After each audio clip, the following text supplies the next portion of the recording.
Hello दोस्तों, स्वागत है आपका हमारे यूट्यूब चैनल पर। आज हम सॉल्व करेंगे यूपीटीटी के प्रैक्टिस सेट। आज हम बाल विकास के क्वेश्चन पेपर सॉल्व करेंगे। चलिए दोस्तों, शुरू करते हैं। पहला क्वेश्चन, मानसिक स्वास्थ्य विज्ञान का उद्देश्य क्या है? पहला ऑप्शन है मानसिक स्वास्थ्य की रक्षा करना, दूसरा मानसिक रोगों का इलाज करना, तीसरा आत्मविश्वास को बढ़ाना या चौथा ए सभी। तो दोस्तों, मानसिक स्वास्थ्य विज्ञान का जो उद्देश्य है वह है उपरोक्त सभी। मानसिक स्वास्थ्य की रक्षा भी करना, मानसिक रोगों का इलाज करना, आत्मविश्वास को बढ़ाना। चलिए दोस्तों, अगला क्वेश्चन, निम्नलिखित में से कौन सा अनुशासनहीनता का सामाजिक आर्थिक कारण नहीं है?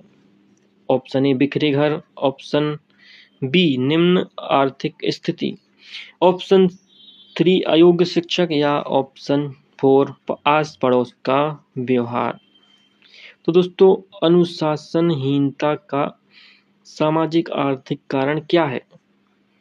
पहले इनमें से सामाजिक आर्थिक कारण बिखरे घर हैं, निम्न आर्थिक स्थिति है, आस पड़ोस का व्यवहार है, और जो नहीं है वह है ऑप्शन नंबर 3 अयोग्य शिक्षक। तो दोस्तों, चलिए अगला क्वेश्चन देखते हैं। क्वेश्चन नंबर 3, बुद्धि का त्रिस्तरीय मॉडल प्रस्तुत किया था गार्डनर द्वारा, बर्ड द्वारा, बर्नर द्वारा या कैरोल द्वारा? तो दोस्तों, बुद्धि का जो त्रिस्तरीय मॉडल है वह किसने प्रस्तुत किया था? इसका आंसर है कैरोल द्वारा। इन्होंने ही बुद्धि का त्रिस्तरीय मॉडल प्रस्तुत किया था। चलिए दोस्तों, अगला क्वेश्चन देखते हैं।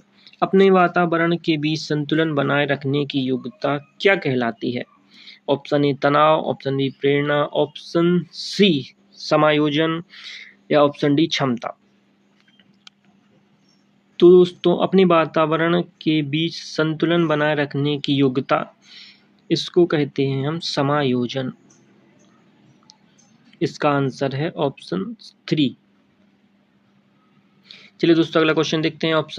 क्वेश्चन नंबर 4, अपने वातावरण के बीच क्वेश्चन नंबर 5। चलिए दोस्तों, अब देखते हैं क्वेश्चन नंबर 5। 6 वर्ष तक बच्चे की लंबाई का परास रेंज होता है। 6 वर्ष के बच्चे की जो लंबाई है वो किस रेंज में होती है? 44.5 से 48.5 इंच, 40.5 से 44 इंच, 45.5 से 56.5 इंच या 30.5 से 43.5 इंच। तो दोस्तों, जो 6 वर्ष का बच्चा होता है उसकी जो लंबाई की जो अनुपात है वह होता है 44.5 से 48.5। इसका आंसर है ऑप्शन 1। अगला question number 6, TAT thematic appreciation test का संबंध किससे है? बुद्धि परीक्षण से, व्यक्तित्व परीक्षण से, स्मृति परीक्षण से या विकास सिद्धांत से? तो दोस्तों, इसका आंसर है व्यक्तित्व परीक्षण से। अगला क्वेश्चन, नवीनतम शोधों से यह स्पष्ट हुआ है कि संज्ञानात्मक विकास में बच्चों के खालिस्तान का सिद्धांत तथा खालिस्तान उपागम की अहम भूमिका है। तो दोस्तों, इसमें क्या आएगा पहले में और दूसरे में? ऑप्शन ए परिवार आवश्यकता, ऑप्शन बी मन सूचना संसाधन, ऑप्शन सी बुद्धि अदृश्य, ऑप्शन डी इनमें से कोई नहीं। तो नवीन शोधों से यह स्पष्ट हुआ है कि संज्ञानात्मक विकास में बच्चों के परिवार का सिद्धांत तथा नहीं, बच्चों के मन का सिद्धांत तथा सूचना संसाधन उपागम की अहम भूमिका है। 7वें नंबर का आंसर है ऑप्शन नंबर 2। चलिए अगला क्वेश्चन देखते हैं। फ्राइड ने विकसित किया था सीखने का नियम, भूल और प्रयास का नियम, मनोविश्लेषणवाद का नियम, अध्यात्मवाद।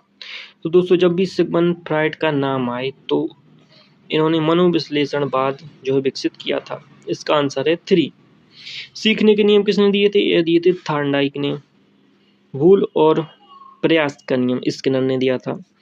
चलिए अगला क्वेश्चन देखते हैं। क्वेश्चन नंबर 9, बालकों की शैक्षिक उपलब्धि को निम्न में से कौन सा अशैक्षिक कारक सर्वाधिक प्रभावित करता है? बालक की प्रेरणाएं, बालकों की संवेगों से मुक्ति, विद्यालय के बाहर बालक की उत्तरदायित्व, स्वाध्याय की आदतें। दोस्तों जो बालकों की शैक्षिक उपलब्धि है उसको कौन सा अशैक्षिक कारक ढूंढना है, शैक्षिक कारक नहीं, जो कि शिक्षा से संबंधित ना हो, वह सबसे ज्यादा प्रभावित करता हो। बालकों की संवेगों से मुक्ति नहीं, बालकों के बाहर बालक विद्यालय के बाहर बालक की उत्तरदायित्व नहीं, स्वाध्याय की आदतें नहीं। जो बालकों की प्रेरणाएं हैं वही है जो अशैक्षिक कारक है, जो सर्वाधिक प्रभावित करता है, मोटिवेशन। चलिए दोस्तों अगला क्वेश्चन देखते हैं, क्वेश्चन नंबर 10। किसी क्रिया को बार बार दोहराने से उसका संबंध दृढ़ हो जाता है, थॉर्नडाइक ने किस नियम पर आधारित है? यानी किस नियम में उन्होंने बताया है कि किसी क्रिया को बार बार दोहराने से उसका संबंध दृढ़ हो जाता है? ऑप्शन ए तत्परता का नियम, ऑप्शन बी प्रभाव के नियम, ऑप्शन सी अभ्यास का नियम, ऑप्शन डी उपरोक्त में से कोई नहीं। तो दोस्तों किसी क्रिया को बार बार दोहराने से वह दृढ़ हो जाती है, यह थॉर्नडाइक ने अभ्यास के नियम में बताया है। ऑप्शन नंबर सी इसका आंसर। तत्परता का नियम यह है कि हम जिस काम के लिए तत्पर रहते हैं, मानसिक रूप से तैयार रहते हैं, उस काम में हमें रुचि उत्पन्न होती है। प्रभाव का नियम यह है कि जब हम कोई काम करते हैं तो उसका परिणाम क्या निकलेगा, उससे क्या प्रभाव पड़ेगा, उसको देखकर हम काम करते हैं।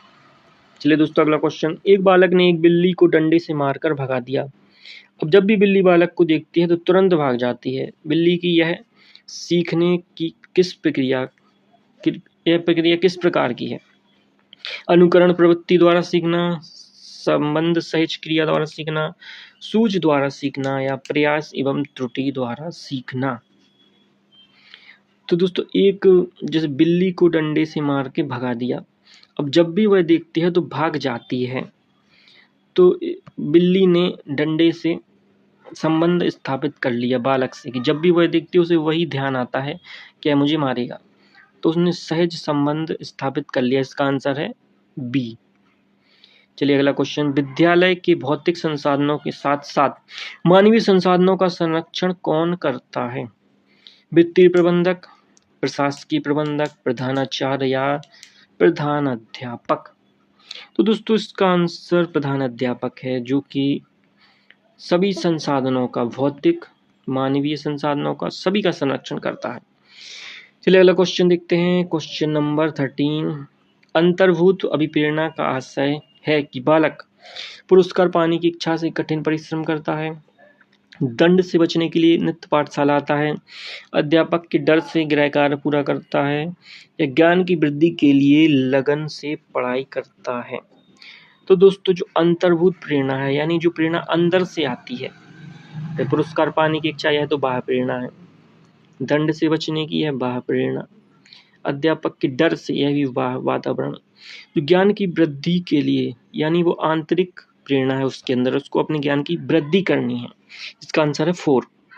चलिए अगला क्वेश्चन। अधिगम का प्रयत्न भूल विधि के सिद्धांत का प्रयोग निम्नलिखित में से किसने सबसे पहले किया था?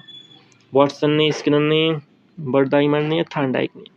तो दोस्तों अधिगम का जो प्रयास एवं भूल का सिद्धांत है, थॉर्नडाइक ने किया था इसका प्रयोग। अगला क्वेश्चन। निम्नलिखित में से कौन सी अच्छे प्रश्नों की विशेषता नहीं है? प्रश्नों का स्पष्ट होना, प्रश्नों की निश्चितता नहीं होना, प्रश्नों का विशिष्ट होना, प्रश्नों का सोद्देश्य होना। अच्छे प्रश्नों की विशेषता है स्पष्ट होना, यह है, विशिष्ट होना यह है, प्रश्नों में सोद्देश्य होना है, प्रश्नों की निश्चितता नहीं होना, यह इसका आंसर है, यह विशेषता नहीं है। चलिए अगला क्वेश्चन देखते हैं। बालकों में अधिगम के विकास में निम्न में से सबसे महत्वपूर्ण क्या है? व्यस्त विद्यालय कार्यक्रम, अधिक पाठ्य पुस्तकें, अधिगम उत्प्रेरित वातावरण या उत्सुक माता पिता? तो दोस्तों बालकों में अधिगम के विकास में निम्न में से सबसे महत्वपूर्ण है वह है अधिगम उत्प्रेरित वातावरण। चलिए अगला क्वेश्चन देखते हैं, क्वेश्चन नंबर 17। नैतिक मूल्यों के प्रति अध्यापक का क्या दृष्टिकोण होना चाहिए? नैतिकता को शिक्षक अति आवश्यक चीज समझे। शिक्षक का दायित्व है कि वह स्वयं को नैतिक बनाए। शिक्षक को नैतिकता की ज्यादा परवाह नहीं करनी चाहिए। शिक्षक का दायित्व है कि वह स्वयं भी नैतिक हो व छात्रों को भी नैतिक बनाए। तो दोस्तों 17वें क्वेश्चन का आंसर है 4। शिक्षक को स्वयं भी नैतिक होना चाहिए और अपने छात्रों को भी नैतिक बनाए रखना चाहिए। चलिए दोस्तों अगला क्वेश्चन नंबर 18। कक्षा कक्षों में प्रयोग की जाने वाली छात्र केंद्रित शिक्षण विधियों में प्रायः शिक्षक की भूमिका क्या रहती है? यानी जो छात्र केंद्रित शिक्षण विधियां होती हैं उनमें शिक्षक की क्या भूमिका होती है? समस्या उत्पन्न करने वाली परिस्थितियों का निर्माण करना, छात्रों के लिए संभावित सामग्री एवं संसाधनों को जुटाना, छात्रों की उपकल्पना निर्माण में मदद करना, उपरोक्त सभी। तो दोस्तों जो शिक्षक होता है वह सुविधा प्रदाता होता है। छात्रों की समक्ष जो समस्या उत्पन्न करना और परिस्थितियों का निर्माण करना ये सही है। छात्रों के लिए संभावित सामग्री और संसाधनों को जुटाना, छात्रों की उपकल्पना निर्माण में मदद करना, इसका आंसर है उपरोक्त सभी। चलिए अगला क्वेश्चन देखते हैं। तिरस्कृत बालक की समस्या का प्रमुख कारक क्या होता है? जो बालक तिरस्कृत होता है उसकी क्या समस्या होती है? अतिरिक्त कक्षा योजना, उस समस्या को कैसे सॉल्व करें? अतिरिक्त कक्षा योजना बनाकर, विशिष्ट कक्षा योजना, विशेष विद्यालय योजना या आवासीय विद्यालय योजना। तो दोस्तों इसका आंसर है आवासीय विद्यालय योजना। चलिए अगला क्वेश्चन देखते हैं। किसी बालक में मानसिक विकास का परिणाम होता है बालक की याद करने की योग्यताओं में वृद्धि, बालक की सामाजिकता में विकास में वृद्धि, बालक के द्वारा स्वानुभवों द्वारा लाभ प्राप्ति की योग्यता या उसकी सामान्य योग्यताओं में वृद्धि। तो दोस्तों किसी बालक की जो मानसिक विकास होता है वह क्या होता है, इसमें यही पूछा गया है। बालक की जो याद करने की योग्यताएं हैं ये भी है। बालक में सामाजिकता में विकास यह भी है। बालक के द्वारा स्वानुभवों द्वारा लाभ प्राप्ति की योग्यता, उसकी सामान्य योग्यताओं में वृद्धि।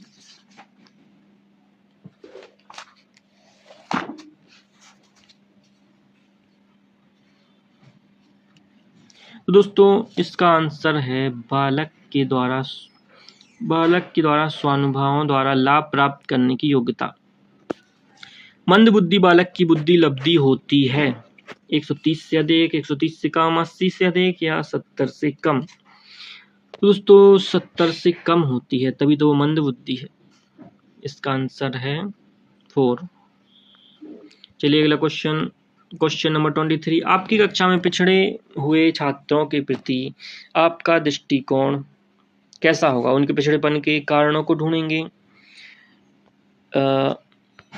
हमने सभी का ठेका नहीं लिया है सोचकर उन पर ध्यान नहीं देंगे, अन्य छात्रों के समान ही उन्हें समझेंगे या उन्हें अन्य छात्रों से अलग समझेंगे। तो दोस्तों उनके पिछड़ेपन के कारण को ढूंढेंगे। इसका आंसर है फर्स्ट। कुपोषण से ग्रसित बालक में निम्नलिखित में से कौन से परिवर्तन होने लगते हैं?